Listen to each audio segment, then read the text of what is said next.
प्यारे दोस्तों, परीक्षा मंथन के ऑनलाइन एकेडमी में मैं प्रशांत कुमार राय निबंध की पाठशाला में आप सबका स्वागत करता हूं।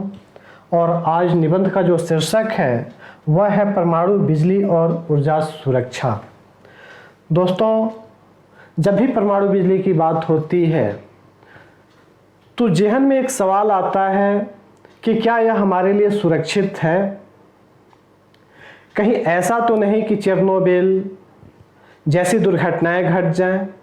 और सबके मन में एक सवाल तो जरूर आता है, वह है हिरोशिमा और नागासाकी पर गिराए गए परमाणु बम। तो दोस्तों, आज हम इन सब की चर्चा करेंगे और यह भी देखेंगे कि क्या ऊर्जा सुरक्षा में इसकी भूमिका क्या है और कितनी है। क्या ऊर्जा सुरक्षा के लिए परमाणु बिजली आवश्यक है या नहीं है, इससे भी हम इस क्लास में देखेंगे, इस निबंध में देखेंगे। तो दोस्तों, निबंध हम शुरू करें इससे पहले भारत के लोकप्रिय राष्ट्रपति डॉक्टर एपीजे अब्दुल कलाम के एक स्टेटमेंट को हम देखते हैं कि उनका यह स्टेटमेंट परमाणु बिजली यानी परमाणु ऊर्जा पर क्या है और वो क्या सोचते हैं इस संबंध में। तो दोस्तों, आप देख रहे हैं जब ये राष्ट्रपति थे तो इन्होंने स्वतंत्रता दिवस की पूर्व संध्या पर, जब स्वतंत्रता दिवस मनाते हैं उसकी पूर्व संध्या पर इन्होंने राष्ट्र को संबोधित किया था। उसी संबोधन का यह स्टेटमेंट है, यह कथन है। तो इसे आप देखिए। आप देख रहे हैं कि ऊर्जा क्षेत्र में कुछ हद तक आत्मनिर्भरता के लिए भी हमारे देश को परमाणु ऊर्जा का उत्पादन 10 गुना बढ़ाना होगा। एक कह रहे हैं कि ऊर्जा क्षेत्र में यदि भारत को आत्मनिर्भर बनना है तो हमारे देश को परमाणु ऊर्जा उत्पादन को, जो वर्तमान में उत्पादन हो रहा है, उसे 10 गुना तक बढ़ाना होगा। अब प्रश्न तो यह भी उठता है कि वर्तमान में उत्पादन कितना हो रहा है। तो दोस्तों, जितनी संपूर्ण ऊर्जा भारत में उत्पादित होती है उसका भी मात्र 3% ही परमाणु ऊर्जा उत्पादित हो पाता है। यानी 10 गुना उत्पादन का मतलब हुआ 30% परमाणु ऊर्जा उत्पादित किया जाए। आगे इसके लिए थोरियम के इस्तेमाल से परमाणु ऊर्जा बनानी होगी, क्योंकि थोरियम भारत में काफी पाया जाता है। हम जानते हैं, आप भी जानते हैं कि इसके लिए हम संवर्धित यूरेनियम का उपयोग करते हैं परमाणु ऊर्जा के लिए। लेकिन ये कहते हैं कि जो यूरेनियम है उसके पर्याप्त भंडार भारत में नहीं है। भारत में सबसे अधिक थोरियम है। तो क्यों ना, थोरियम और यूरेनियम दोनों रेडियोधर्मी तत्व हैं। तो ये कहते हैं कि यूरेनियम के बजाय हमें ऐसी प्रौद्योगिकी को विकसित करना होगा जो थोरियम से परमाणु ऊर्जा उत्पादित करे। कारण यह है कि जब हम पहले यूरेनियम के संबंध में दो कारण हैं, दो समस्याएं सबसे पहले आती हैं। पहले कि एक तो उनका भंडारण भारत में कम है, जिसकी वजह से भारत को खरीदना पड़ता है और खरीदने के लिए व्यय करना होगा, जिसके लिए जो भारत का धन है वो विदेशों में जाएगा। दूसरा कारण है, राजनीतिक कारण है देशों का, कि यूरेनियम एक खतरनाक पदार्थ होने के कारण हर देश सशंकित है कि कहीं यह ऐसे व्यक्ति के हाथ में न चला जाए जो इसका दुरुपयोग कर बैठे। भारत कजाकिस्तान वगैरह से यूरेनियम लेता है तो तमाम सारे उस पर प्रतिबंध हैं कि हम कितना देंगे और क्यों देंगे। तो दोस्तों, इस संबंध में कहते हैं कि यूरेनियम हमें कहीं और से मंगाना पड़े तो राजनीतिक रूप से भी ये दुर्लभ है और भारत में इसके यह संसाधन, यूरेनियम के संसाधन यानी पर्याप्त भंडार नहीं है, इसलिए भी यह हमारे लिए दुर्लभ है। तो हमें थोरियम के इस्तेमाल पर ध्यान देनी चाहिए ताकि जो बिजली हमें मिले, जो हमें ऊर्जा मिले, वह न्यूनतम दर पर उपलब्ध हो सके। तो दोस्तों, डॉक्टर एपीजे अब्दुल कलाम का यह स्टेटमेंट है और इस स्टेटमेंट को, इस कथन को हमने प्रारंभ में क्यों इसीलिए रखा है ताकि अगर कोई विरोध इसका कर रहा है कि परमाणु ऊर्जा क्यों, तो दोस्तों अब्दुल कलाम से शायद वो असहमत न हो। अब्दुल कलाम, क्योंकि आप जानते हैं, भारत के वैज्ञानिक भी हैं, राष्ट्रपति भी रहे हैं और देश के लिए उनका जो योगदान है वह अप्रतिम है। तो दोस्तों, इनके स्टेटमेंट से असहमत होना कठिन है थोड़ा। यही कारण है कि मैंने इनके स्टेटमेंट को परमाणु ऊर्जा और ऊर्जा सुरक्षा के संबंध में इस कथन को हमने रखा है। दोस्तों अब हम सीधे अपने निबंध पर पहुंचते हैं और निबंध की शुरुआत करते हैं। दोस्तों निबंध की शुरुआत हम भूमिका से कर रहे हैं। भूमिका आप देखिए, आर्थिक विकास और ऊर्जा के मध्य घनिष्ठ संबंध है। पहला कथन ही है कि आर्थिक विकास और ऊर्जा के बीच एक घनिष्ठ संबंध है। दोस्तों आप खुद ही बताइए, इतने कल कारखाने चल रहे हैं, अगर ऊर्जा नहीं होता तो फिर क्या होता? हम आपसे जो वार्तालाप कर रहे हैं, जो संवाद हम स्थापित कर रहे हैं आपसे, आप स्वयं सोचिए, आपके मोबाइल में अगर बैटरी में अगर ऊर्जा न हो, आपके मोबाइल में ऊर्जा न हो, क्या यह संबंध स्थापित हो पाएगा? मैं जो बोल रहा हूं, मेरे माइक में अगर एनर्जी न हो, ऊर्जा न हो, क्या मैं बोल पाऊंगा और वह आप सुन पाएंगे? बिल्कुल ऐसा नहीं होगा। तो दोस्तों आर्थिक विकास में और ऊर्जा के मध्य में एक घनिष्ठ संबंध है। आगे, क्योंकि किसी भी देश की अर्थव्यवस्था वहां के ऊर्जा संसाधनों पर निर्भर करती है।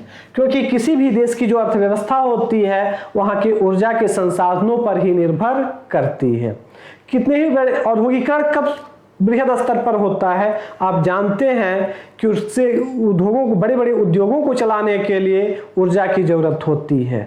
अगर यूरोप में औद्योगिक क्रांति अगर प्रारंभ हुई तो उसके पीछे कोयला था, और यही कारण है कि वहाँ के राइन नदी, जिसे रूर क्षेत्र भी कहा जाता है, जिसे कोयला नदी के नाम से भी जानते हैं यूरोप की राइन नदी को, दोस्तों उसे यूरोप की जीवन रेखा कहा जाता है।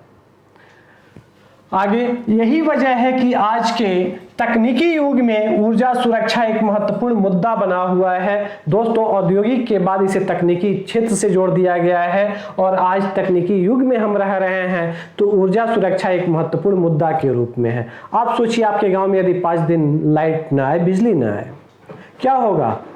सबसे बड़ी समस्या होगी आपके मोबाइल को लेकर।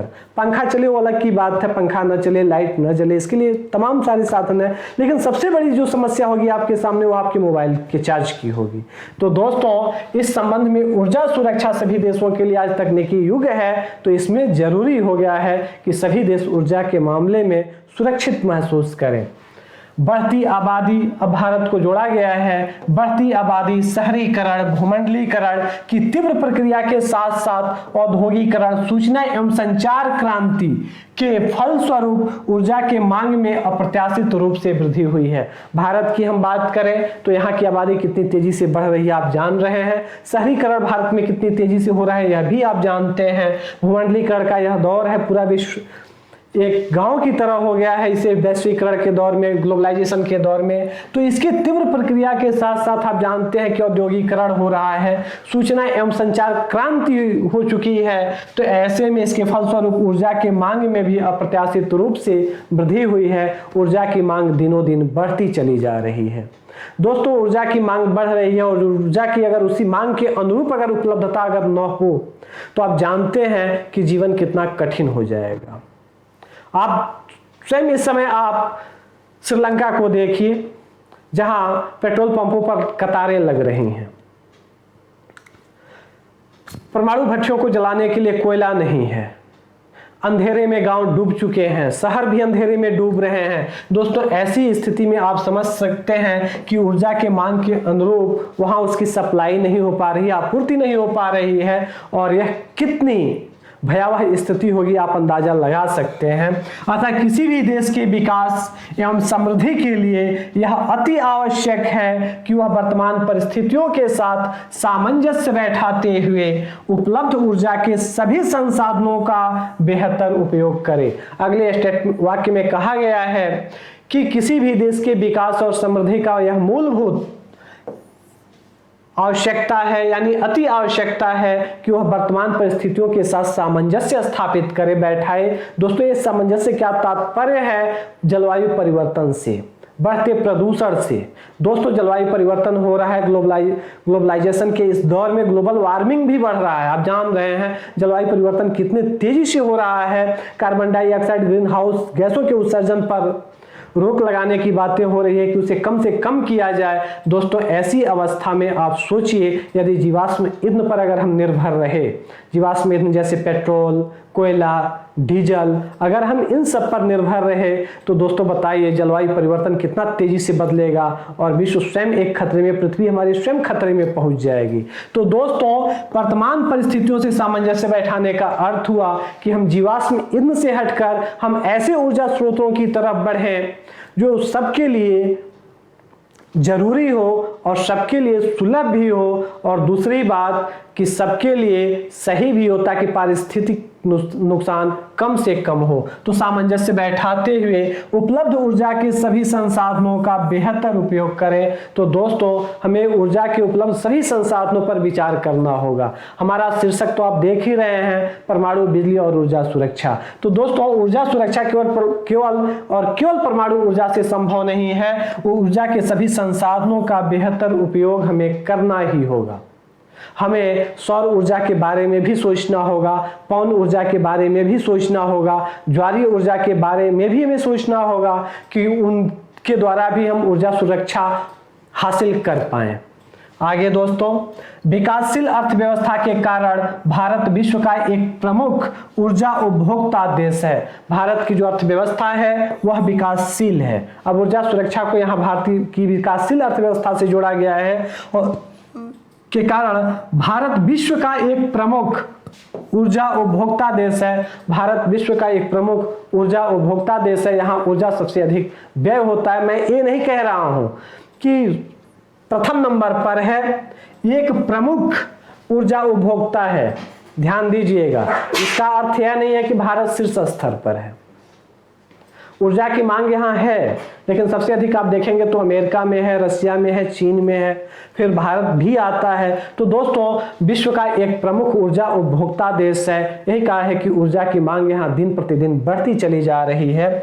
ऐसे में भारत को आर्थिक विकास और पर्यावरण की सुरक्षा के बीच संतुलन साधना होगा। ध्यान दीजिएगा, जब भी ऊर्जा सुरक्षा की बात करेंगे पर्यावरण की सुरक्षा को आप दरकिनार नहीं कर सकते हैं। तो यही कहा है कि भारत को आर्थिक विकास और पर्यावरण की सुरक्षा के बीच संतुलन साधना होगा, संतुलन स्थापित करते हुए आगे बढ़ना होगा। आगे देश में अभी ऊर्जा के क्षेत्र में कोयले की हिस्सेदारी 55% है। दोस्तों आगे यह स्टेटमेंट दिया गया है, एक डाटा दिया गया है कि वर्तमान में भारत में ऊर्जा के क्षेत्र में जो कोयले की हिस्सेदारी है वह 55% है। यानी जो हमारे घरों में जो बिजली आ रही है, जो ऊर्जा आ रही है, वह कोयले से, सबसे अधिक ऊर्जा हमें कोयले से निर्मित ऊर्जा बिजली ही हमें प्राप्त हो रही है। तो दोस्तों आप जानते हैं कि कोयले के दहन से कार्बन डाइऑक्साइड, कार्बन मोनोऑक्साइड और ग्रीन हाउस गैसों का उत्सर्जन होता है। क्या इससे पर्यावरण की सुरक्षा हो पाएगी? पर्यावरण की सुरक्षा नहीं हो पाएगी, पर्यावरण हमारा खतरे में पड़ जाएगा, जलवायु परिवर्तन होगा। तो दोस्तों तो हमें करना क्या होगा कि जो कोयले की हिस्सेदारी है इसे कम से कम हमें करना होगा ताकि पर्यावरण की सुरक्षा भी संभव हो सके, संतुलन बन सके। आगे, जबकि जलवायु परिवर्तन को देखते हुए ऊर्जा के स्वच्छ और सतत साधनों को बढ़ावा देना समय की मांग है। आगे कहा गया है कि देश में अभी ऊर्जा के क्षेत्र में कोयले की हिस्सेदारी 55% है, जबकि जलवायु परिवर्तन को देखते हुए ऊर्जा के स्वच्छ और सतत साधनों को बढ़ावा देना समय की मांग है। दोस्तों ऊर्जा के स्वच्छ और सतत साधन दोनों को थोड़ा हमें डिफाइन कर लेना होगा, समझ लेना होगा। तो ऊर्जा के स्वच्छ यानी ऐसी ऊर्जा हो जो स्वच्छ हो, जिससे कम न्यूनतम ग्रीन हाउस गैसों का उत्सर्जन हो, जिससे कम प्रदूषण हो पर्यावरण जिससे कम से कम प्रदूषित हो। सतत साधन अर्थात ऐसा वह साधन हो जो हमेशा के लिए हो, सस्टेनेबल हो। दोस्तों बताइए, कोयले से हम ऊर्जा बना रहे हैं तो कोयले का एक भंडार है, एक लिमिट है। एक समय के बाद वो सतत नहीं रह पाएगा, खत्म होगा, भंडारण कम होगा।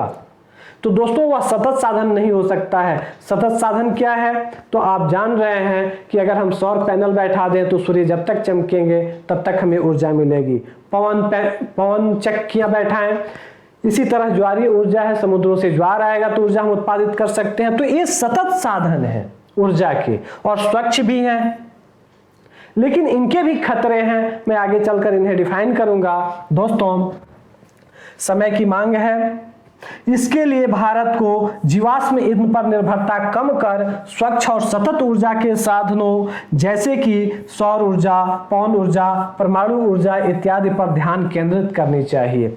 आगे कहा गया स्टेटमेंट में भारत को इसके लिए जीवाश्म ईंधनों पर निर्भरता कम कर स्वच्छ और सतत ऊर्जा के साधनों पर ध्यान केंद्रित करनी चाहिए, जैसे कि सौर ऊर्जा, पवन ऊर्जा, परमाणु ऊर्जा। इसमें आप ज्वारीय ऊर्जा भी लिख सकते हैं, जोड़ सकते हैं, तो आप जोड़ सकते हैं।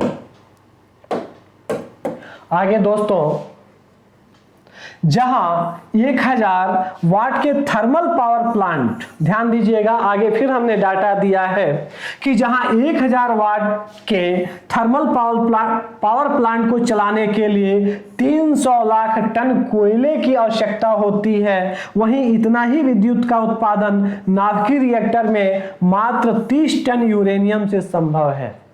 इस डाटा को आप देखिए, अगर 1000 वाट का अगर थर्मल पावर प्लांट अगर चलाना है, 1000 वाट अगर उसे विद्युत उत्पादन करना है प्रतिदिन, तो दोस्तों इसके लिए 300 लाख टन कोयले की जरूरत होगी। एक वर्ष में 300 लाख टन कोयले की जरूरत होगी। वही अगर इतने ही अगर 1000 वाट के अगर थर्मल पावर प्लांट को अगर चलाना हो तो नाभिकीय रिएक्टर में सिर्फ 30 टन यूरेनियम की आवश्यकता होगी। तो दोस्तों आप एक आंकड़ा यह देख सकते हैं, जहां 300 लाख टन कोयला दहन हो रहा है, वहां मात्र 30 टन यूरेनियम से काम चल जा रहा है।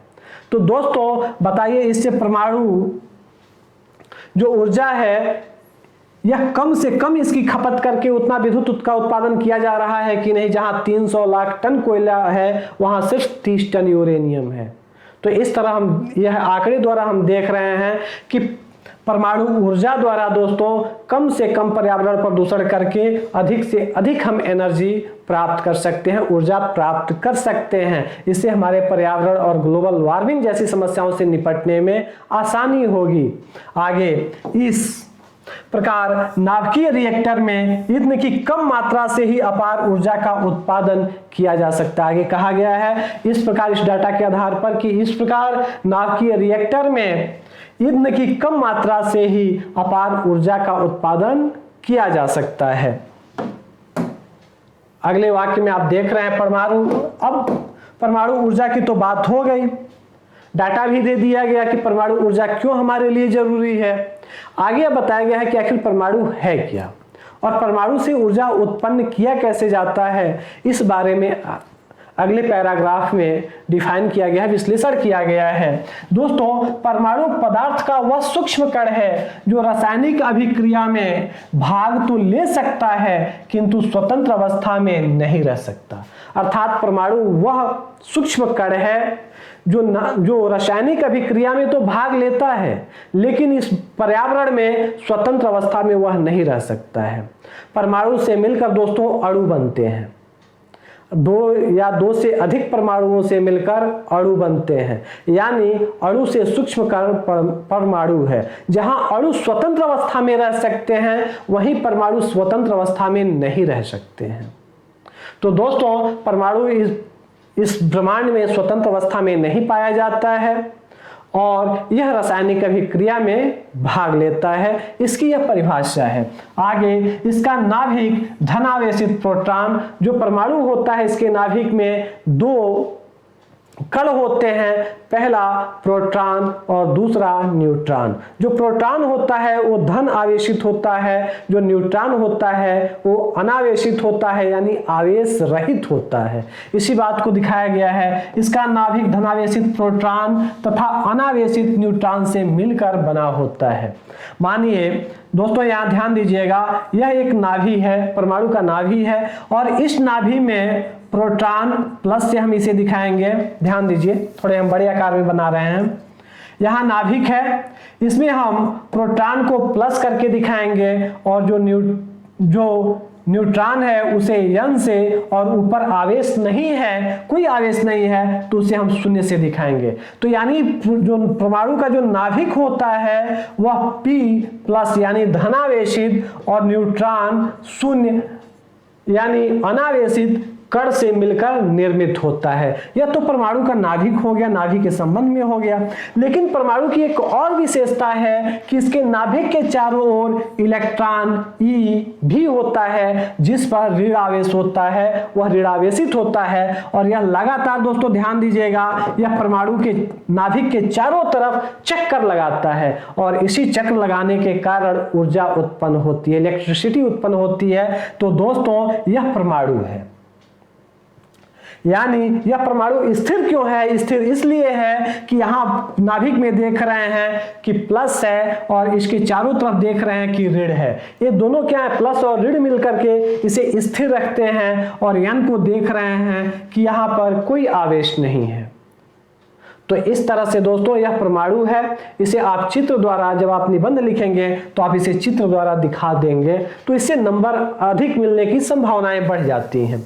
आगे दोस्तों, इसके चारों ओर ऋणावेशित इलेक्ट्रॉन चक्कर लगाते हैं, इसी बात को मैंने जस्ट बताया है। परमाणु ऊर्जा नाभिकीय विखंडन अथवा नाभिकीय संलयन के दौरान उत्पन्न नाभिकीय ऊर्जा है। जो परमाणु ऊर्जा है वह उसमें नाभिकीय विखंडन होता है या फिर नाभिक का संलयन होता है, और इस दौरान जो ऊर्जा नाभिक में उत्पन्न होती है, जो ऊर्जा उत्पन्न होती है, उसे ही हम परमाणु ऊर्जा या नाभिकीय ऊर्जा के नाम से भी हम जानते हैं।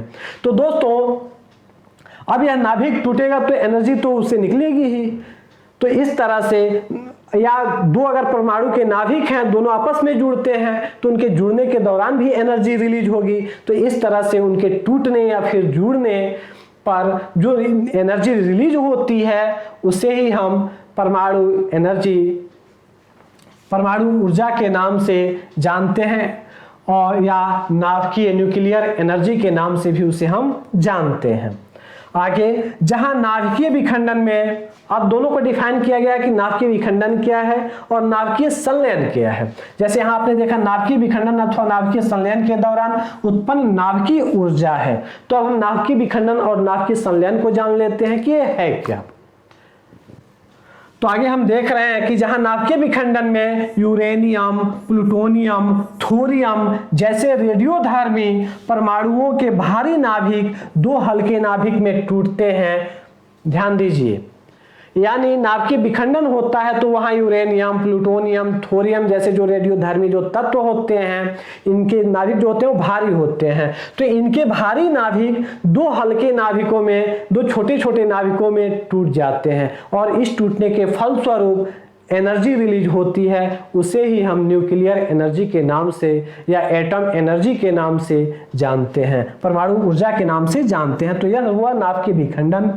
तब तो भी आप देख रहे हैं, वहीं नाभिकीय संलयन में दो हल्के नाभिक एक भारी नाभिक का निर्माण करते हैं।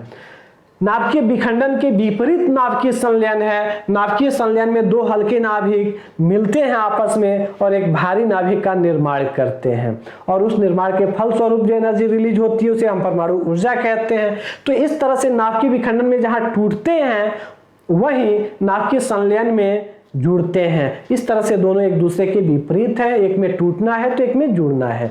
भारी नाभिक का दो भागों में टूट जाना हल्के नाभिक में, तथा दो हल्के नाभिक का एक भारी नाभिक का निर्माण कर देना नाभिकीय संलयन है। पहला नाभिकीय विखंडन है, नाभिकीय संलयन है। तो इस तरह से यह नाभिकीय संलयन हुआ। आगे, इस प्रक्रिया में एक अभिक्रिया स्वतः दूसरी अभिक्रिया को जन्म देती है। यह अगले कथन में कहा गया है कि इस प्रक्रिया में जो एक अभिक्रिया होती है वह स्वतः दूसरी अभिक्रिया को जन्म दे देती है।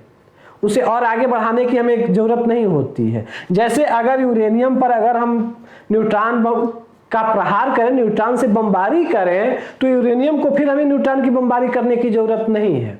यूरेनियम टूटेगा और एक अभिक्रिया शुरू ही हुई कि वह लगातार अभिक्रियाओं की एक श्रृंखला शुरू हो जाती है, और इस तरह से एक अभिक्रिया अगली अभिक्रिया को स्वतः जन्म देती है, और यह प्रक्रिया एक श्रृंखला के रूप में शुरू हो जाती है। दो हल्के नाभिक जब जुड़ते हैं तो स्वतः वो जुड़ते चले जाते हैं, बस एक बार आपको जोड़ने की या एक बार बस तोड़ने की आपको जरूरत होती है।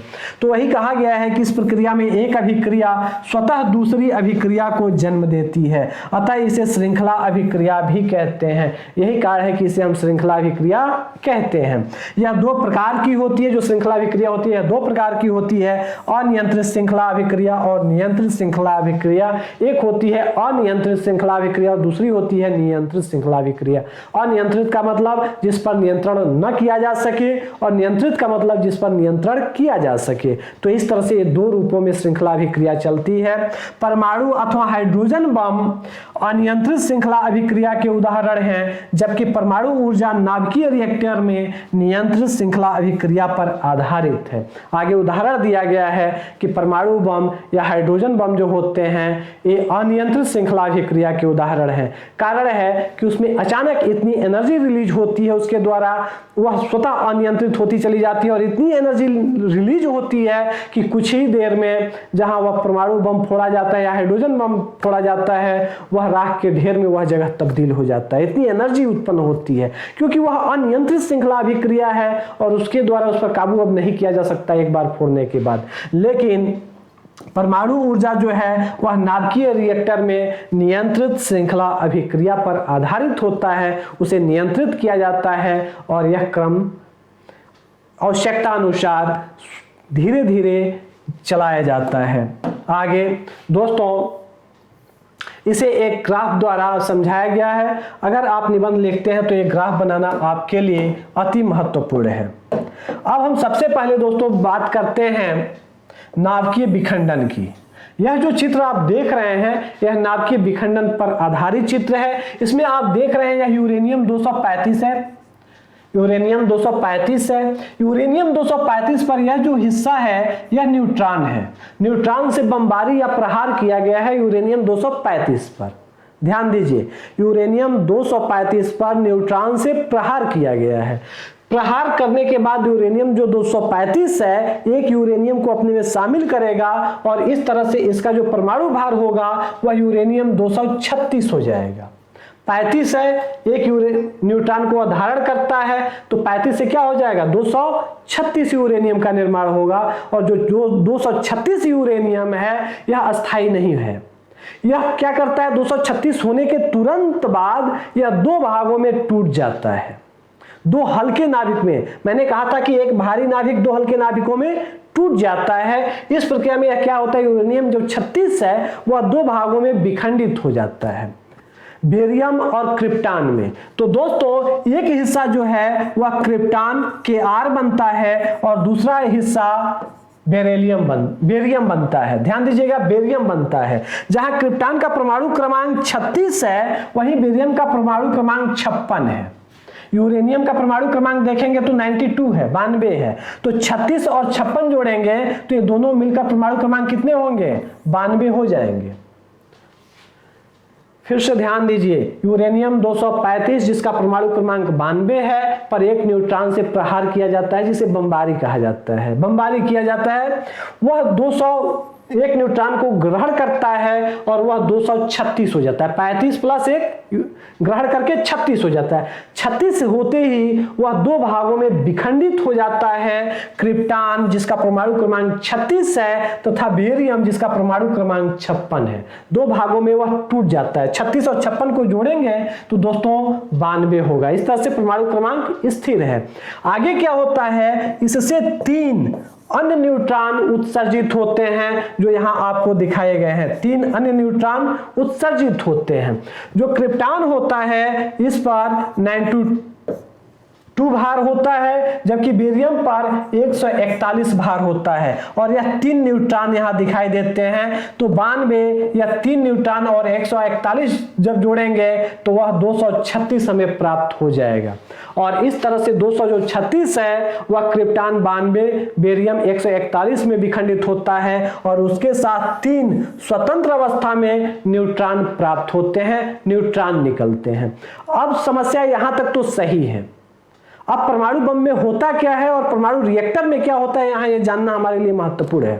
दोस्तों इसे आप जान लेंगे तो यह आपको समझने और लिखने में आसानी होगी। दोस्तों आप ध्यान दीजिए, यह जो 3 न्यूट्रॉन यहां टूटे हुए हैं तो यहां पर एक न्यूट्रॉन आकर के तो यूरेनियम को तोड़ दिया है। अब परमाणु बम में क्या होता है कि ये तीनों न्यूट्रॉन जो होते हैं ये स्वतंत्र होते हैं और तीनों न्यूट्रॉन, ध्यान दीजिए, जो ये 3 न्यूट्रॉन हैं तीनों न्यूट्रॉन फिर एक एक यूरेनियम के परमाणु को तोड़ते हैं और इस तरह से इनसे भी 3 न्यूट्रॉन निकलते हैं, इनसे भी 3 न्यूट्रॉन और इससे भी 3 न्यूट्रॉन निकल गए और इस तरह से फिर यह यूरेनियम के अन्य परमाणुओं को तोड़ेंगे और इस तरह से इससे भी 3 न्यूट्रॉन, इससे भी 3 न्यूट्रॉन और इस तरह से एक अनियंत्रित श्रृंखला अभिक्रिया शुरू होती है और थोड़ी ही देर में दोस्तों एक बृहद बवंडर के रूप में ऊर्जा का निष्पादन, ऊर्जा रिलीज होती है और वहां तबाही छा जाती है। कारण क्या है कि ये जो 3 न्यूट्रॉन टूट रहे हैं ये लगातार यूरेनियम के अन्य नाभिकों को तोड़ते चले जा रहे हैं, फिर उससे 3 निकल रहे हैं, उन तीनों को तोड़ते और इस तरह से दोस्तों 1 से 3 से यहां देख रहे हैं कि 9 से 27 और इस तरह से यह आगे 27 से 81 और इस तरह से बढ़ते हुए थोड़ी ही देर में बम विस्फोट होता है। और आप जानते हैं हिरोशिमा और नागासाकी पर क्या हुआ था कि कुछ ही क्षण में पूरा शहर राख के ढेर में तब्दील हो गया था। तो दोस्तों यह परमाणु विखंडन है, आपको स्पष्ट रूप से यह दिख रहा है और इससे अपार मात्रा में देख रहे हैं टूटने के दौरान 3 न्यूट्रॉन तो निकल ही रहे हैं, अपार एनर्जी भी यहाँ रिलीज हो रही है और इस तरह से यह बृहद मात्रा में यहाँ एनर्जी रिलीज होती है। तो ये तो रहा परमाणु बम के बारे में। अब समस्या आती है कि परमाणु रिएक्टर में क्या होता है, ऊर्जा कैसे हम निकालते हैं। तो दोस्तों परमाणु रिएक्टर में जो 2 न्यूट्रॉन होते हैं, 3 न्यूट्रॉनों में जो ये 2 न्यूट्रॉन होते हैं, इन 2 न्यूट्रॉनों को पहले धीमा किया जाता है, स्लो किया जाता है। ये दोनों न्यूट्रॉन स्लो होते हैं और फिर कैडमियम के छड़ के द्वारा इन्हें अवशोषित कर लिया जाता है और इस तरह से सिर्फ 1 न्यूट्रॉन बचता है। यह 1 न्यूट्रॉन आकर के पुनः 1 यूरेनियम को तोड़ता है, वहां से 3 न्यूट्रॉन रिलीज होते हैं, फिर 2 न्यूट्रॉन को अवशोषित करा दिया जाता है, 1 न्यूट्रॉन बचता है और इस तरह से यह सिर्फ 1 ही न्यूट्रॉन के माध्यम से यह श्रृंखला चलती चली जाती है और सिर्फ 1 ही श्रृंखला चलती है और यह नियंत्रण में रहती है जिसके हम ऊर्जा का उपयोगी कार्यों में हम उपयोग कर पाते हैं। कारण क्या है कि 2 न्यूट्रॉनों को दोस्तों हम क्या करते हैं, अवशोषित करा लेते हैं, धीमा करते हैं, रोकते हैं और पुनः उन्हें अवशोषित करा लेते हैं। सिर्फ 1 न्यूट्रॉन ही परमाणु रिएक्टर में कार्य करता है, 2 का अवशोषण हो जाता है, जबकि परमाणु बम में तीनों न्यूट्रॉन स्वतंत्र गति से विस्फोट करते हुए चले जाते हैं, वह अनियंत्रित हो जाता है। तो दोस्तों दोनों में यही फर्क है, क्रिया परमाणु बम और परमाणु रिएक्टर दोनों की क्रिया एक जैसी है, बस अंतर है कि न्यूट्रॉन के अवशोषण का, वहां न्यूट्रॉन स्वतंत्र होकर होते हैं जबकि यहां न्यूट्रॉनों का अवशोषण करा दिया जाता है 2 न्यूट्रॉनों का और इस तरह से एकल श्रृंखला यहां चलती रहती है। और ये तो हुआ परमाणु विखंडन के बारे में, नाभ के विखंडन के बारे में। अब हम बात करें नाभ की संलयन क्या है। तो दोस्तों हाइड्रोजन के 2 समस्थानिक है, यहाँ ड्यूटेरियम और यहाँ ट्रिटियम है और इस तरह से 2 समस्थानिक मिलकर के यहाँ देख रहे हैं कि इनका जो परमाणु भार है यहाँ 2 है, इनका 3 है। ये दोनों जब मिलते हैं, 2 हल्के नाभिक मिलकर के एक भारी नाभिक का निर्माण करते हैं, तो ये दोनों यहाँ मिल गए और मिलने के बाद एक भारी नाभिक यहाँ हीलियम का ये निर्माण कर रहे हैं, He2 परमाणु भार 4 और इस तरह से यहाँ जो 5 है, यहाँ 2 और यहाँ 3 है, यहाँ जो 5 हुआ है तो यहाँ तो 4 हो गया और 1 न्यूट्रॉन जो होता है, ध्यान दीजिए, 1 जो न्यूट्रॉन होता है वह बाहर की तरफ निकलता है, पुनः यह न्यूट्रॉन जो होता है वह ड्यूटेरियम को ट्रिटियम में तब्दील करता है और इस तरह से यहाँ भी श्रृंखला यह चलती चली जाती है और इस श्रृंखला के द्वारा ये जब दोनों टूटते हैं एक भारी नाभिक का निर्माण होता है तो यहाँ पर पर्याप्त मात्रा में एनर्जी भी रिलीज होती है। तो दोस्तों हाइड्रोजन बम इसी पर आधारित है क्योंकि हाइड्रोजन के परमाणु उसमें लगे हुए हैं, यही कारण है कि इसे हम हाइड्रोजन बम कहते हैं और इसे सिर्फ हम परमाणु बम के नाम से जानते हैं। जबकि परमाणु बम भी हाइड्रोजन बम भी दोस्तों परमाणु बम का ही उदाहरण है, लेकिन यह हाइड्रोजन बम इसलिए है क्योंकि यहाँ सिर्फ हाइड्रोजन का उपयोग किया जाता है और इसे परमाणु बम यूरेनियम, थोरियम, प्लूटोनियम के द्वारा परमाणु बम बनाया जाता है। आगे हम बात करें दोस्तों, अब इस शक्ति के संबंध में एक स्टेटमेंट है, करता है, इसके द्वारा हम देखते हैं कि क्या कह रहा है। दोस्तों कलुषित मन विचार दे रूप इसे विकराल, ध्यान दीजिएगा, यदि किसी व्यक्ति का यदि मन जो विचार है वो अगर पाप से भरे हुए हैं, कलुष से भरे हुए हैं, सही नहीं है, तो इस परमाणु बम परमाणु जो ऊर्जा है इसे विकराल रूप दे सकते हैं। यह वो ब्रह्मास्त्र है जिससे धरा बने पाताल, यह वह ब्रह्मास्त्र है जिससे यह धरती ही पाताल बन जाएगी, खत्म हो जाएगी। तो दोस्तों, यदि अगर कलुषित व्यक्ति के मन और विचार जिस व्यक्ति का है, अगर कोई आतंकवादी है, अगर उसके हाथ में अगर यह परमाणु बम लग गया, अगर यह परमाणु ऊर्जा अगर उसके हाथ में लग गई, तो इस ब्रह्मास्त्र का उपयोग करके वह इस पृथ्वी को नष्ट कर सकता है। आगे, अति सूक्ष्म परमाणु असीमित ऊर्जा भंडार। कारण क्या है कि यह अति सूक्ष्म जो परमाणु है यह असीम ऊर्जा का भंडार है। साध इनकी शक्ति सृजनात्मकता अपार। अगर आप इसकी शक्ति को अगर साध लेते हैं, साधने का अर्थ है कि न्यूट्रॉन की जो बमबारी हो रही है, 2 न्यूट्रॉन को अगर आप रोक लेते हैं तो इससे आप सृजनात्मकता को संभव बना सकते हैं, आप अपार सृजन कर सकते हैं। तो इस तरह से दोस्तों यह व्यक्ति पर निर्भर है। जो परमाणु ऊर्जा है अच्छा और बुरा नहीं है, यह व्यक्ति पर निर्भर है कि वह अच्छा है या बुरा है, इसका उपयोग वह कैसे करता है।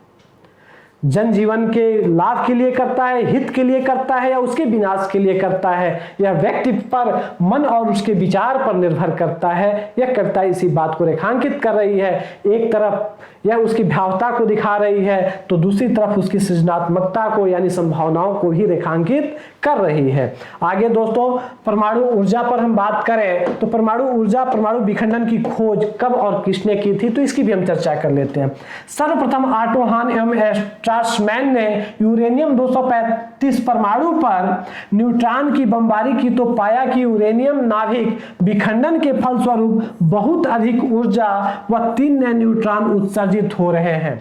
ऑटो हान और स्ट्रासमैन, इन 2 वैज्ञानिकों ने यूरेनियम 235 पर न्यूट्रॉन की बमबारी की। इस बमबारी के द्वारा उन्होंने पाया कि जो नाभिक टूट रहा है इससे असीमित ऊर्जा निकल रही है और उस ऊर्जा के साथ साथ 3 नए न्यूट्रॉन भी निकल रहे हैं, जो पहले थोड़ी देर पहले मैंने आपको बताया है, तथा ये उत्सर्जित न्यूट्रॉन यूरेनियम के अन्य नाभिकों को विखंडित कर रहे हैं और जो 3 नए न्यूट्रॉन निकल रहे हैं वह यूरेनियम के अन्य नाभिकों को तोड़ने का कार्य कर रहे हैं। इस अभिक्रिया को नियंत्रित करने के लिए, यहां तक तो ऑटो हान ने यह खोज लिया था। यह खोज में बता दूं दोस्तों 1938 में ऑटो हान ने की थी। ऑटो हान स्ट्रासमैन ने यह खोज, नाभिक के विखंडन की खोज 1938 ईस्वी में की थी, जिसका जिक्र 1938 ईस्वी का यहाँ नहीं है क्योंकि निबंध वैसे भी बड़ा है और बड़ा हो जाता तो इसका उल्लेख करना हमने जरूरी नहीं समझा, लेकिन आप जानकारी के लिए जानिए कि 1938 की यह घटना है। इस अभिक्रिया को नियंत्रित करने के लिए परमाणु रिएक्टरों में मंदक के रूप में भारी जल या ग्रेफाइट का प्रयोग किया जाता है। इस जैसे मैंने कहा था कि 2 न्यूट्रॉनों को हम रोकते हैं, धीमा करते हैं, तो वह धीमा भारी जल या ग्रेफाइट के द्वारा किया जाता है, उससे गुजारा जाता है जिससे उनकी जो गति होती है वह धीमी हो जाती है। जो न्यूट्रॉन की गति को धीमा करते हैं, नियंत्रक के रूप में कैडमियम या बोरान का प्रयोग किया जाता है। दोस्तों, गति धीमा होने के बाद उन न्यूट्रॉन को नियंत्रित करने के लिए कैडमियम और बोरान के छड़ों का प्रयोग किया जाता है जो उन्हें अवशोषित कर लेते हैं, प्रयोग किया जाता है। नाभिक विखंडन के दौरान निकलने वाले 3 में से 2 न्यूट्रॉन को अवशोषित कर लेते हैं। ये जो कैडमियम और बोरान के जो छड़ हैं वो 3 न्यूट्रॉनों में से 2 को क्या करते हैं, अवशोषित कर लेते हैं। इससे नाभिक की अभिक्रिया नियंत्रित हो जाती है। इससे नाभिक की अभिक्रिया क्या होती है, नियंत्रित हो जाती है और एकल श्रृंखला का दोस्तों निर्माण होता है और उत्पादित परमाणु ऊर्जा को विद्युत ऊर्जा में रूपांतरित कर इसका प्रयोग उपयोगी कार्यों में होता है और इस प्रकार से परमाणु ऊर्जा का उपयोग उपयोगी कार्यों में किया जा सकता है। आगे दोस्तों, अब हम भारत की बात कर रहे हैं। परमाणु ऊर्जा विश्व के संदर्भ में तो हो गया, भारत के संदर्भ में देखते हैं कि परमाणु ऊर्जा के लिए कब क्या किया गया, इसके कार्यक्रम भारत सरकार के कौन कौन से रहे, कब कैसे रहे। तो दोस्तों, भारत में परमाणु ऊर्जा के क्षेत्र में अनुसंधान विकास, इसके अनुप्रयोग को ध्यान में रखते हुए 10 अगस्त 1948 को डॉक्टर होमी जहांगीर भाभा की अध्यक्षता में परमाणु ऊर्जा आयोग की स्थापना की गई। यह जीएस का क्वेश्चन भी है कि परमाणु ऊर्जा आयोग की स्थापना कब की गई। तो दोस्तों 10 अगस्त 1948 को डॉक्टर होमी जहांगीर भाभा की अध्यक्षता में परमाणु ऊर्जा के क्षेत्र में अनुसंधान विकास और उसके अनुप्रयोगों को लेकर परमाणु ऊर्जा विभाग की स्थापना भारत सरकार द्वारा की गई। आगे, इस आयोग ने अपनी नीतियों के क्रियान्वयन के लिए 1954 में परमाणु ऊर्जा विभाग की स्थापना की। इस आयोग ने अपने नीतियों के क्रियान्वयन के लिए 1954 में परमाणु ऊर्जा विभाग की स्थापना की। 4 अगस्त 1956 को ब्रिटेन के सहयोग से ट्राम्बे में एशिया के पहले परमाणु रिएक्टर अप्सरा का शुभारंभ किया गया।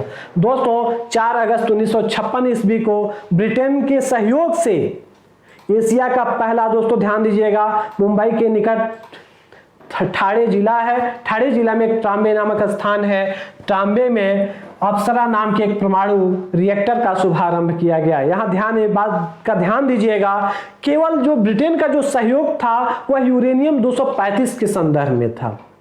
ब्रिटेन ने संवर्धित यूरेनियम भारत को दिया था, 235 यूरेनियम दिया था, लेकिन डिजाइनिंग और जो निर्माण कार्य था भारत के वैज्ञानिकों ने किया था और होमी जहांगीर भाभा ने किया था। यही कारण है कि होमी जहांगीर भाभा को भारत के न्यूक्लियर एनर्जी का जन्मदाता या फादर कहा जाता है।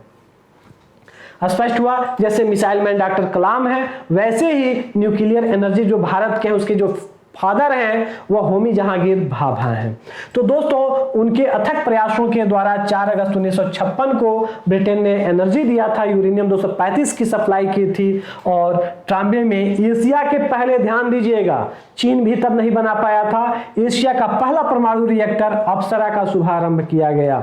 इसी के साथ भारत परमाणु युग में प्रवेश कर गया और 4 अगस्त 1956 को भारत परमाणु युग में प्रवेश कर गया।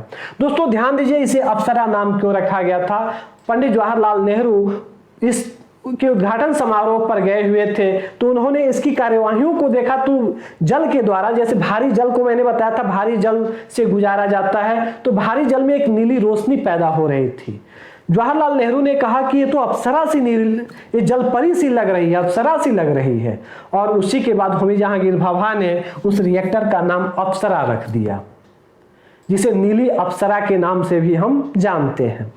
दोस्तों, जलपरी के रूप में तत्पश्चात 1957 को ट्राम्बे में परमाणु ऊर्जा प्रतिष्ठान की स्थापना की गई। इसके साल भर बाद दोस्तों, उसी जहां अप्सरा रिएक्टर की स्थापना की गई थी वहीं परमाणु ऊर्जा प्रतिष्ठान की भी स्थापना की गई, जिसे अब भाभा परमाणु अनुसंधान केंद्र के नाम से जाना जाता है, जिसे हम भाभा परमाणु अनुसंधान केंद्र के नाम से जानते हैं। यह परमाणु ऊर्जा अनुसंधान का सबसे बड़ा केंद्र है भारत में।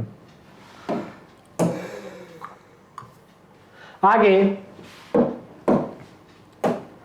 हम भारत के परमाणु ऊर्जा कार्यक्रमों के बारे में बता रहे हैं, उसके इतिहास के बारे में बता रहे हैं। आगे आप देखिए, भारत में परमाणु ऊर्जा के व्यावसायिक उत्पादन अक्टूबर 1969 में तारापुर के 2 परमाणु रिएक्टरों में विद्युत उत्पादन के साथ शुरू हुआ।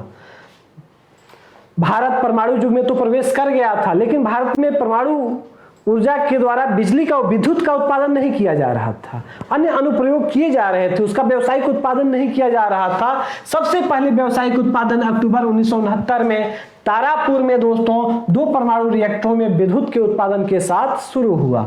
आगे इसका निर्माण अमेरिका के जनरल इलेक्ट्रिक द्वारा किया गया था और इस तारापुर के जो 2 रिएक्टर थे इसका निर्माण अमेरिका के जनरल इलेक्ट्रिक द्वारा किया गया था। देश के दूसरे परमाणु बिजली के 2 इकाइयों की स्थापना कनाडा के सहयोग से राजस्थान के कोटा के निकट किया गया। जो देश का दूसरा परमाणु बिजली घर था, इसकी 2 इकाइयों की जो स्थापना कनाडा के सहयोग से राजस्थान के कोटा के निकट किया गया। 1972 में इसकी पहली इकाई ने कार्य करना प्रारंभ किया, जिसकी पहली इकाई ने 1972 में कार्य करना आरंभ किया। पहली इकाई ने कब प्रारंभ किया था? 1969। दूसरी इकाई, भारत का दूसरा परमाणु बिजली कार्यक्रम 1972 ईस्वी में प्रारंभ हुआ। आगे तीसरा परमाणु बिजली घर जुलाई 1983 चेन्नई के निकट कलपक्कम में स्थापित किया गया। जो भारत का तीसरा परमाणु बिजली घर था वह जुलाई 83 में चेन्नई के निकट कलपक्कम में, चेन्नई के दक्षिण में स्थित है, कलपक्कम में स्थापित किया गया। यह देश का पहला स्वदेशी संयंत्र है। अगर क्वेश्चन पूछा जाए देश का पहला स्वदेशी परमाणु बिजली घर संयंत्र कौन सा है, तो दोस्तों 1983 चेन्नई कलपक्कम है। यह स्वदेशी संयंत्र है। इसकी स्थापना के साथ ही भारत उन देशों के समूह में शामिल हो गया जो अपने बल पर परमाणु बिजली इकाइयों की डिजाइनिंग निर्माण एवं आपूर्ति करते रहे हैं। और इसी के साथ कलपक्कम में परमाणु बिजली घर की स्थापना के साथ 1983 में भारत ऐसे देशों के समूह में शामिल हो गया जो स्वयं अपने दम पर परमाणु बिजली घरों की डिजाइनिंग करते हैं, निर्माण करते हैं और कच्चे ऊर्जा की जैसे यूरेनियम संवर्धन की सप्लाई करते हैं। उन देशों में भारत शामिल हो गया इसी के साथ।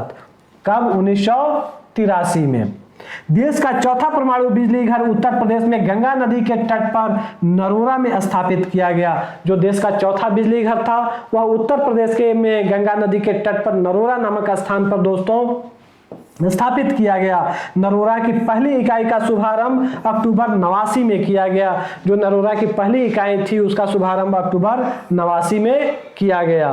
वर्तमान में भारत में 18 pressurised heavy water reactor, 2 boiling water reactor तथा 1 प्रेशराइज्ड लाइट रिएक्टर प्रचालनरत हैं। वर्तमान में भारत में कुल 21 परमाणु बिजली घर कार्यरत हैं दोस्तों, कार्य कर रहे हैं वर्तमान में, जिसमें 18 जो हैं वह प्रेशराइज्ड हैवी वाटर रिएक्टर हैं, 2 जो हैं वह बॉइलिंग वाटर रिएक्टर हैं और जो 1 है वह प्रेशराइज्ड लाइट रिएक्टर है।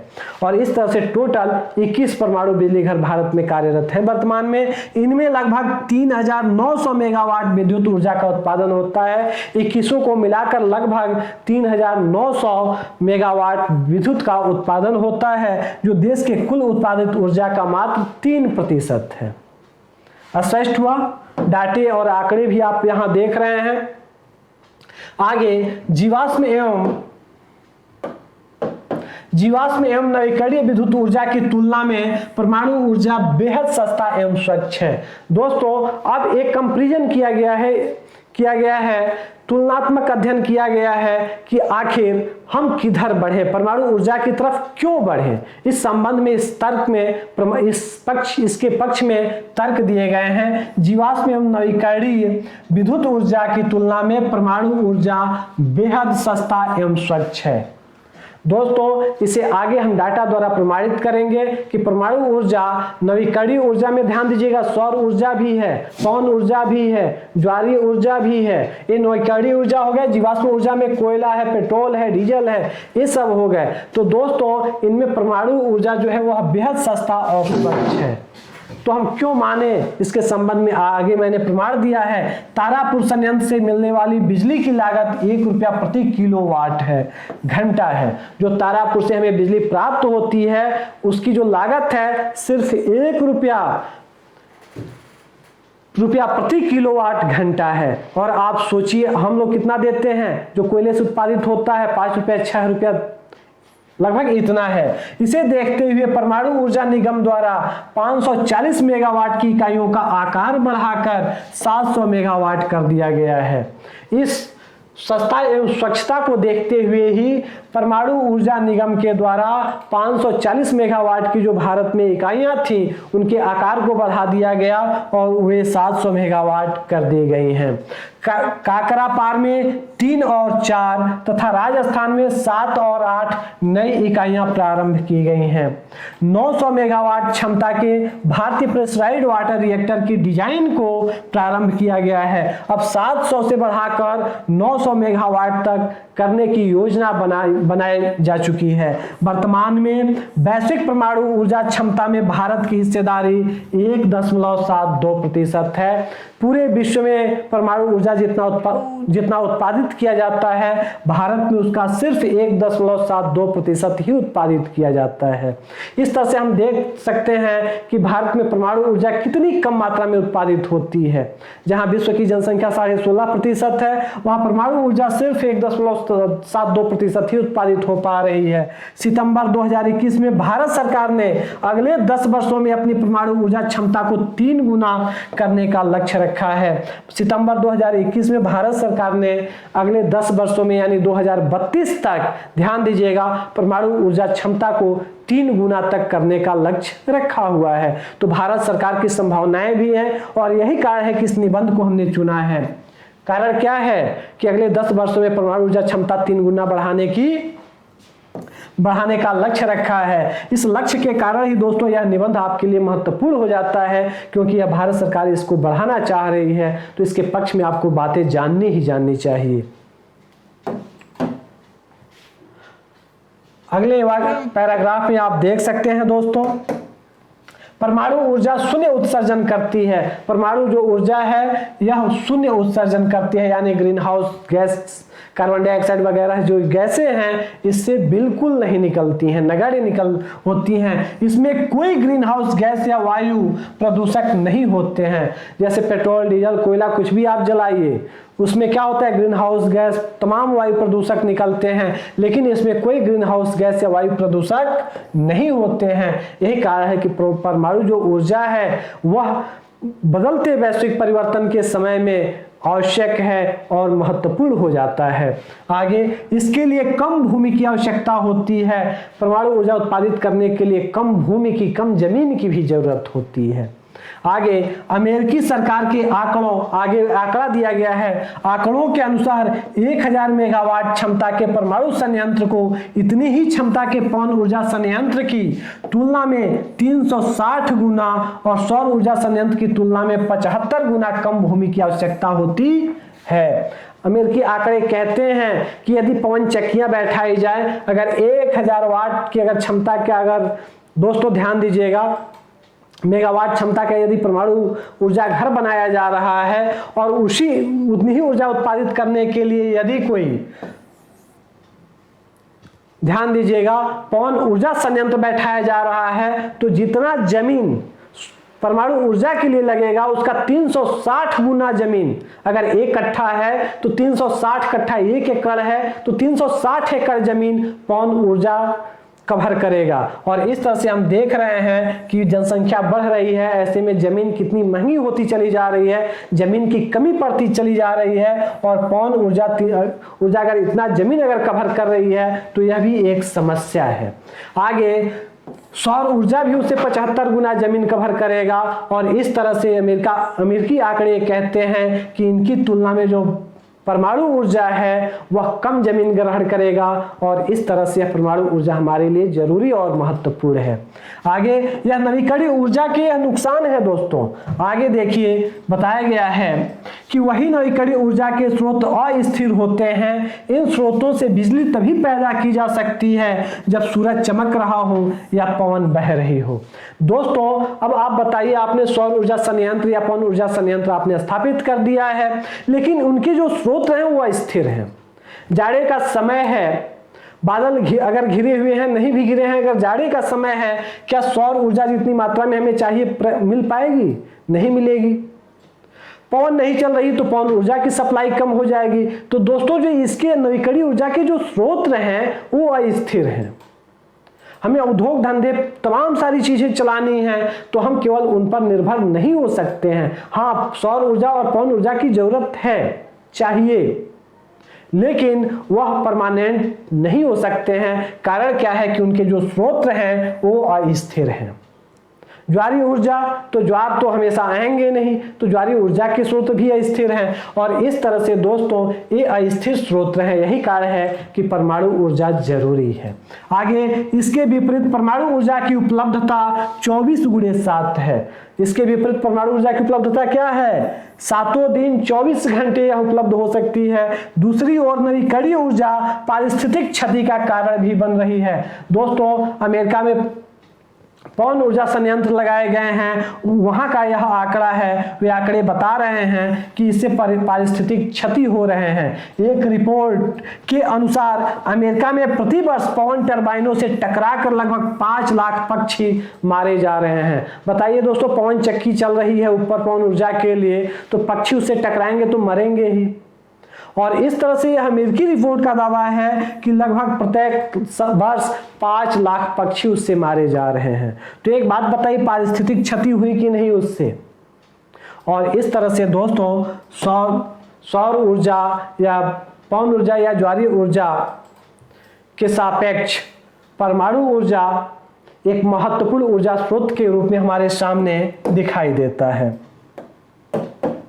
आगे, इसके बावजूद भारत में परमाणु ऊर्जा को कभी भी उस स्तर की उदार सब्सिडी प्राप्त नहीं हुई। अब इसकी कठिनाइयों के बारे में बताया जा रहा है, डाटा दिखाने के बाद कि परमाणु ऊर्जा इतनी जरूरी है, इसके बावजूद इसकी कठिनाइयां क्या क्या हैं। तो दोस्तों, हमारे देश में ही, भारत में परमाणु ऊर्जा को कभी भी उस स्तर की सब्सिडी प्राप्त नहीं हुई जैसे अतीत में जीवाश्म ईंधन को प्राप्त हुई थी। जैसे बीते वर्षों में हम देखें तो पेट्रोल, डीजल और कोयले को सब्सिडी प्राप्त हुई थी, या फिर वर्तमान में नवीकरणीय स्रोतों को प्रदान की जा रही है, या वर्तमान में जो नवीकरणीय ऊर्जा के जो स्रोत हैं उनको प्रदान की जा रही है। आप पवन चक्की बैठाइए, सरकार आपको सब्सिडी दे रही है। सौर पैनल लगवाइए, सरकार आपको सब्सिडी दे रही है। तो दोस्तों, जो सरकारें सब्सिडियां दे रही हैं, ऐसी सब्सिडियां कभी भी परमाणु ऊर्जा के लिए नहीं दी गई भारत में। तो दोस्तों, इस सब्सिडी का, उदार सब्सिडी का न होना भी परमाणु ऊर्जा की दिशा में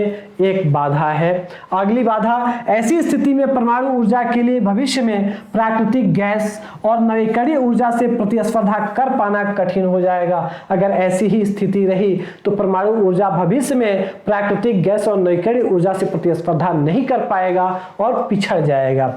आगे, तोशिबा वेस्टिंगहाउस और अरेवा जैसी विदेशी कंपनियां जो भारत में परमाणु ऊर्जा संयंत्रों के निर्माण पर विचार कर रही थी, गंभीर आर्थिक संकट से गुजर रही हैं। दोस्तों, दो विदेशी कंपनियां तोशिबा वेस्टिंगहाउस और अरेवा, ये भारत में परमाणु ऊर्जा संयंत्र बैठाना चाह रही थी, लेकिन ये खुद ही, वर्तमान परिस्थिति उन कंपनियों की ऐसी है कि खुद ही आर्थिक संकट से जूझ रही हैं। और यही कारण है कि आर्थिक संकट से जूझने के कारण उनके कार्य जो हैं वह बहुत मंथर गति से चल रहे हैं। जो तोशिबा वेस्टिंगहाउस जो परमाणु ऊर्जा संयंत्र जो बैठाने वाली जो कंपनी है, पहले गुजरात में बैठाना चाह रही थी, लेकिन वहां जमीन अधिग्रहण में तमाम सारी दिक्कतें आई, जिसके कारण वह आंध्र प्रदेश चली गई। तो आगे इसकी भी चर्चा की गई है। ऐसे में परमाणु ऊर्जा के क्षेत्र में निवेशकों की खराब वित्तीय स्थिति, निर्माण लागत में तीव्र वृद्धि और सरकारी सब्सिडी पर भारी निर्भरता परमाणु ऊर्जा के क्षेत्र में बहुत बड़ी बाधा है। परमाणु ऊर्जा के क्षेत्र में बाधा क्या है? निवेशकों की खराब स्थिति का होना। इसके साथ एक वाक्य और भी जोड़ सकते हैं, निवेशकों की परमाणु ऊर्जा के क्षेत्र में अभिरुचि का न होना, खराब स्थिति का होना, निर्माण लागत में तीव्र वृद्धि हो रही है, उसके निर्माण लागत जो है वह उच्च है, अधिक है, सरकारी सब्सिडी पर भारी निर्भरता है और उदार सब्सिडी इसे प्राप्त नहीं है, जिसके कारण परमाणु ऊर्जा के क्षेत्र में ये बहुत बड़ी बाधा के रूप में उपस्थित है। आगे, परमाणु ऊर्जा के क्षेत्र में सबसे बड़ा खतरा परमाणु विकिरण को लेकर है। दोस्तों, आगे विकिरण की बात की गई है कि परमाणु ऊर्जा के क्षेत्र में जो सबसे अधिक जो संशय होता है वह परमाणु विकिरण को लेकर होता है। 1986 में चेरनोबिल की दुर्घटना से 4000 वर्ग किलोमीटर का क्षेत्रफल हजारों वर्षों तक रहने योग्य नहीं रहा। दोस्तों, चेरनोबिल दुर्घटना जो 1986 में घटी थी, इसके कारण 4000 वर्ग किलोमीटर का जो क्षेत्रफल था वह विकिरण से प्रभावित हो गया। वहां हुए परमाणु ईंधन के रिसाव से करीब 1.25 लाख वर्ग किलोमीटर जमीन परमाणु विकिरण के भीषण असर से आज भी ग्रस्त है। 2011 में जापान के फुकुशिमा हादसे के बाद से दुनिया के तमाम देशों ने अपने परमाणु कार्यक्रमों को स्थगित कर उस पर पुनर्विचार करना शुरू कर दिया है। 2011 में जब जापान में जब सुनामी आया हुआ था, उसमें फुकुशिमा परमाणु संयंत्र जो था, दुर्घटना घटी, वह हादसे का शिकार बना और उसके कारण वहाँ व्यापक क्षति हुई, जिसके कारण दुनिया के तमाम जो परमाणु ऊर्जा पर कार्यक्रम जो आयोजित किए जा रहे थे तमाम देशों द्वारा, उस पर पुनः स्थगित करके पुनर्विचार शुरू किया गया कि क्या परमाणु जो ऊर्जा है यह जरूरी है या जरूरी नहीं है, फिर इसके लिए क्या किया जाना चाहिए। तो दोस्तों, अगले पैराग्राफ में हम देख रहे हैं परमाणु विकिरण से बचाव के लिए। तो दोस्तों, इसके लिए उपाय भी हैं। बाद में यह रिसर्च द्वारा आया कि परमाणु जो फुकुशिमा जो दुर्घटना 2011 में जो घटी थी जापान में, दोस्तों वह एक भूकंप के कारण हुआ था। भूकंप के कारण प्रशांत महासागर में सुनामी आया और उस सुनामी की भेंट चढ़ गया फुकुशिमा। तो दोस्तों, हम ऐसे जगहों पर हम इसका निर्माण न करें जहां भूकंप, ज्वालामुखी या प्राकृतिक आपदाओं का जो क्षेत्र हो। हम इसे स्थिर क्षेत्र पर स्थापित कर सकते हैं, जिससे इसकी सुरक्षा अस्थायी हो सके या सुरक्षित रह सके। तो दोस्तों यह निर्णय था कि फुकुशिमा संयंत्र के द्वारा सिर्फ एक व्यक्ति की मौत हुई थी, जबकि उस सुनामी के कारण 18,000 लोगों की मौत हुई थी। लेकिन सारे उन मौतों को फुकुशिमा दुर्घटना के संबंध में ही देखा गया। और इस तरह से दोस्तों वर्तमान में आज स्वयं तमाम सारे देश इस ऊर्जा की तरफ, परमाणु ऊर्जा की तरफ बढ़ रहे हैं। फिर से परमाणु विकिरण से बचाव के लिए परमाणु रिएक्टरों में हर कार्य पूरे नियमों के साथ किया जाना चाहिए। दोस्तों आगे सॉल्यूशन दिया गया है कि परमाणु विकिरण से बचाव के लिए परमाणु रिएक्टर के जितने सारे कार्य हैं जो नियम बनाए हुए हैं उन नियमों के साथ किए जाने चाहिए, शुरू से लेकर आखिर तक। यानी संयंत्र की स्थापना करने से लेकर ऊर्जा सप्लाई करने तक, ईंधन मिलने से लेकर कचरे के निपटान तक, ईंधन का जहां खनन हो रहा है वहां से लेकर, क्योंकि वो रेडियोधर्मी पदार्थ होते हैं, वहां से लेकर उनके कचरों के निपटान तक बहुत ज्यादा सावधानी बरती जानी चाहिए और इसमें सावधानी की जरूरत है। दोस्तों दुर्भाग्य की बात यह भी है कि परमाणु ऊर्जा के जो कचरे होते हैं उनके निपटान की उचित व्यवस्था आज तक नहीं हो पाई है, उचित सॉल्यूशन आज तक नहीं निकल सका है।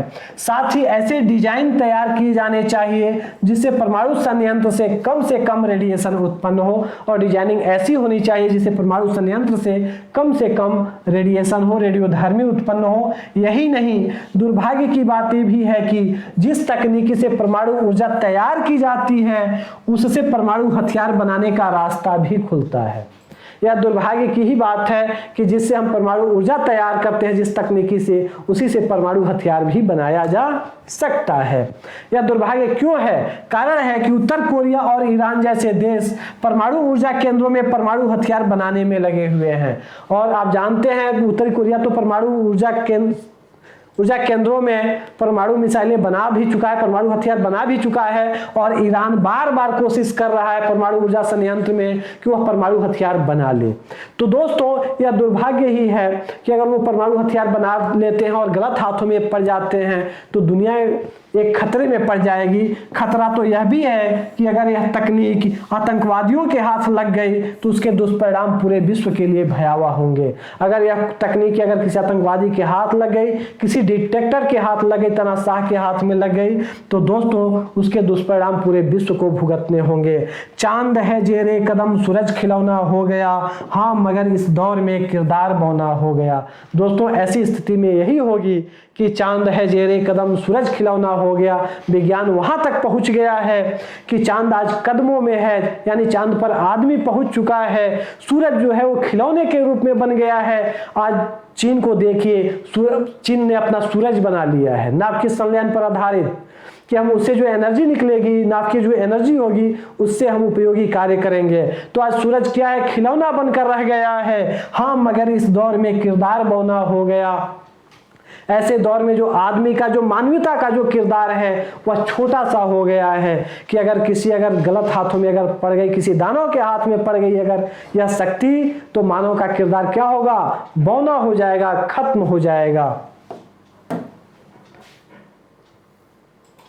अगले वाक्य में परमाणु ऊर्जा उत्पादन के संबंध में सुरक्षा एक प्रमुख चिंता का विषय है। आप देख ही रहे हैं, सुरक्षा नहीं होगी तो क्या से क्या हो सकता है। तो सुरक्षा एक चिंता का विषय है जिसे प्राथमिकता के आधार पर हल किया जाना चाहिए। सॉल्यूशन बताया गया है कि सुरक्षा को प्राथमिकता के साथ के आधार पर हल किया जाना चाहिए। अतः सुरक्षा के उच्च मानकों का पालन करते हुए भयावह दुर्घटनाओं से बचा जा सकता है, और इस प्रकार सुरक्षा के उच्च मानकों का पालन किया जाए तो भयावह दुर्घटनाओं से बचा जा सकता है। इस संबंध में परमाणु सुरक्षा नियामक प्राधिकरण की स्थापना देश में परमाणु ऊर्जा कार्यक्रमों के लिए सहायक सिद्ध होगी, और इसके लिए भारत में परमाणु सुरक्षा नियामक प्राधिकरण के गठन की जरूरत है, और यह परमाणु ऊर्जा कार्यक्रमों में सहायक सिद्ध होगी। या आपका सॉल्यूशन है। आगे आप देख रहे हैं कि भारत में नए परमाणु ऊर्जा संयंत्रों के प्रति अनिच्छा या जमीनी स्तर पर प्रतिरोध की भावना के कारण कुडनकुलम संयंत्र को चालू करने में पर्याप्त विलंब हुआ। दोस्तों, भारत में परमाणु ऊर्जा संयंत्रों के प्रति एक अनिच्छा है और फिर जमीनी स्तर पर प्रतिरोध भी है। जहां स्थापित किए जाते हैं वहां के लोग सशंकित रहते हैं, वह इसका प्रतिरोध करते हैं कि यहाँ स्थापित न किए जाएं। इस भावना के कारण कुडनकुलम संयंत्र जो है यह चालू करने में पर्याप्त विलंब हुआ और वेस्टिंग हाउस को अपनी पहली नियोजित परियोजना गुजरात से आंध्र प्रदेश में स्थानांतरित करने के लिए विवश होना पड़ा। और यही कारण है कि जो वेस्टिंग हाउस की जो पहली परियोजना गुजरात में स्थापित होनी थी वह आंध्र प्रदेश में स्थानांतरित हुई। भूमि अधिग्रहण और परमाणु ऊर्जा संयंत्र के लिए स्थान का चयन भी बड़ी समस्या है। इसके लिए भूमि का अधिग्रहण करना, इसके लिए स्थान का चयन करना कि वह खतरों से वह स्थान सुरक्षित हो, जैसे भूकंप, ज्वालामुखी, प्राकृतिक आपदाओं से सुरक्षित हो, तो ऐसे स्थानों का चयन करना भी एक बड़ी समस्या है। तमिलनाडु में कुडनकुलम और आंध्र प्रदेश में कुवाडा जैसे परमाणु ऊर्जा संयंत्रों को भूमि अधिग्रहण संबंधी चुनौतियों के कारण पर्याप्त विलंब का सामना करना पड़ा। तो ऐसे तमाम सारे उदाहरण अपने पक्ष में दिए गए हैं कि भूमि अधिग्रहण की वजह से भी ऐसे कार्यक्रम कठिन होते चले जा रहे हैं या उनमें विलंब होता चला जा रहा है। आगे, परमाणु ऊर्जा उत्पादन के लिए भारत को यूरेनियम के अधिकांश भाग का आयात करना पड़ता है। अगली समस्या भारत के लिए भी है कि परमाणु ऊर्जा उत्पादन के लिए यूरेनियम के अधिकांश भाग का आयात करना पड़ता है। यह महंगा भी है और भू राजनीतिक दृष्टि से कठिन भी है। यह महंगा होने के साथ साथ क्या है, भू राजनीतिक दृष्टि से कठिन भी है, जिसका उल्लेख मैंने प्रारंभ में किया है। भारत में यूरेनियम का अनुमानित प्राकृतिक भंडार लगभग 70,000 टन है।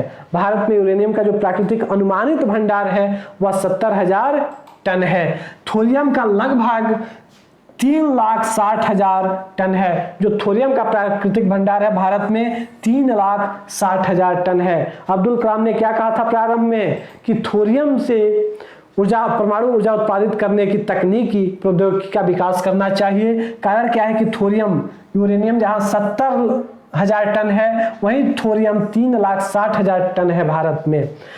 अतः भारत को यूरेनियम के आयात पर बड़ी मात्रा में व्यय करने के बजाय उन परियोजनाओं में महत्वाकांक्षी निवेश करने की आवश्यकता है जो थोरियम को विखंडनीय यूरेनियम में परिवर्तित करती है और उससे बिजली का उत्पादन करती है। अतः थोरियम को यूरेनियम में बदलने वाली उस तकनीकी की हमें जरूरत है, उसमें निवेश करने की भारत सरकार को जरूरत है जो उसे यूरेनियम में परिवर्तित करके उससे बिजली का उत्पादन करती है। उस तकनीकी को हमें निवेश करना होगा, भारत को निवेश करना होगा।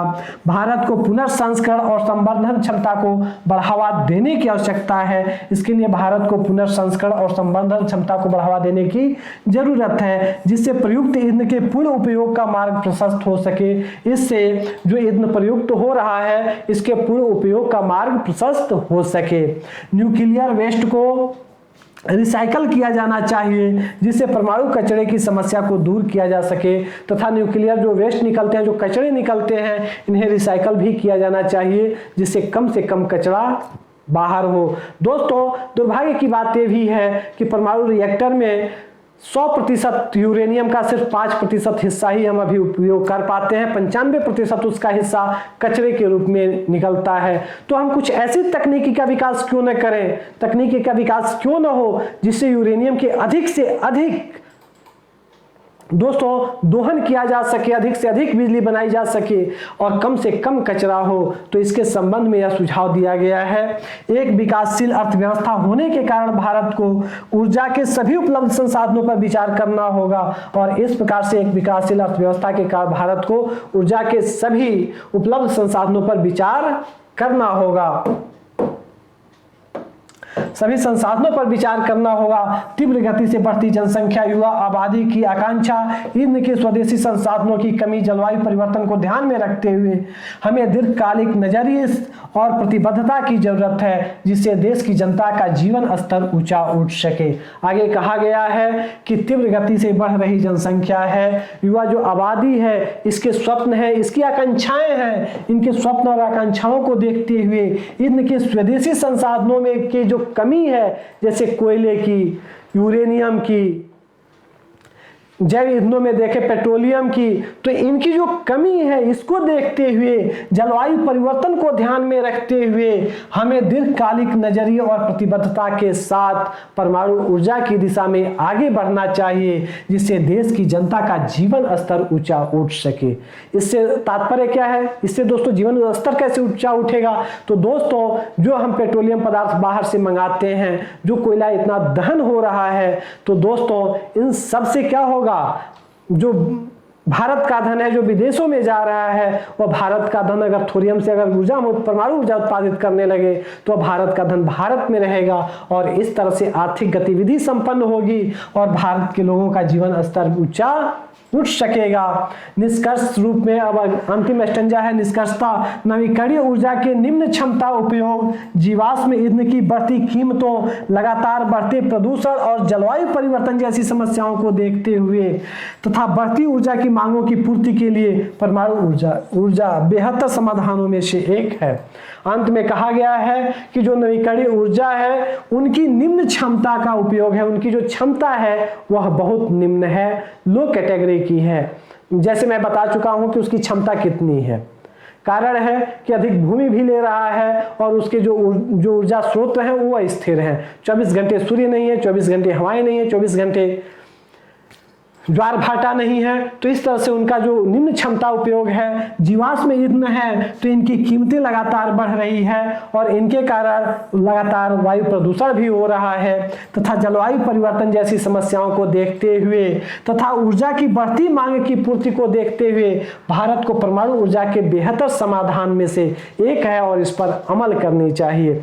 जैसा कि कलाम ने कहा है, इसके पर्यावरणीय, आर्थिक एवं सामाजिक प्रभावों पर तर्कसंगत पुनर्विचार करते हुए आगे बढ़ने की आवश्यकता है। आगे कहा गया है कि इसके हम परमाणु ऊर्जा के पर्यावरणीय, आर्थिक और सामाजिक प्रभाव पर तर्कसंगत पुनर्विचार करें और पुनः हम आगे बढ़ें और आगे बढ़ने की आवश्यकता भी है, जिससे सतत एवं स्वच्छ ऊर्जा की आबाद आपूर्ति संभव हो सके, जिससे हमें सतत एवं स्वच्छ, लगातार और स्वच्छ ऊर्जा की अनवरत आबाद आपूर्ति उपलब्ध हो सके और विश्व खुशहाल बन सके और विश्व तथा भारत खुशहाल बन सके।